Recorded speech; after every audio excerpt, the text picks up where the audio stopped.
that's basically just to clear all the creosote that's built up in the flue and in your smoke chamber.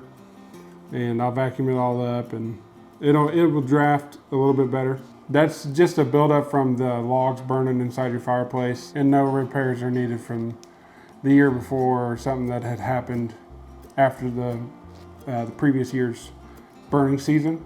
Also, it's a good thing to do right at the beginning of the year to make sure that your flue is clear and open and that nothing has been in there and made a nest.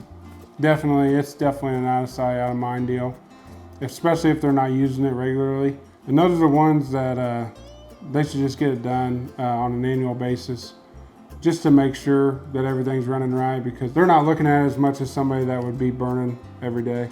I would still say it'd be an annual deal, because you still want to make sure that flue is clear before you light a fire anytime. Most chimneys are at least 10 to 15, all the way up to 30 foot. And you can't just look in the bottom and look all the way up your flue, because normally what you're seeing is your smoke chamber, and I go beyond the smoke chamber and clear your flue the whole way up.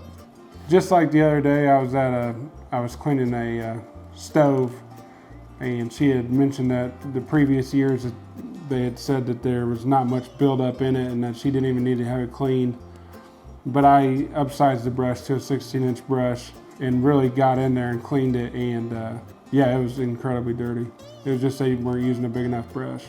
You can attempt to do it yourself, but to have a professional actually come and sweep it and then inspect every aspect of your chimney, that's second to none.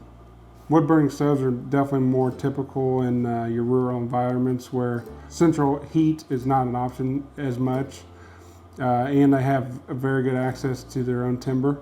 Honestly, those wood burning stoves are very efficient in those houses, and they produce a lot of heat, and they don't rely on the gas as much. So normally if they've got a multiple story house, they've got two of them, one in the basement and then one in the living room. Or if they've got just a single floor house, they just got a big one big one, and it heats up the whole house. So sometimes the liner on the stove isn't hooked up.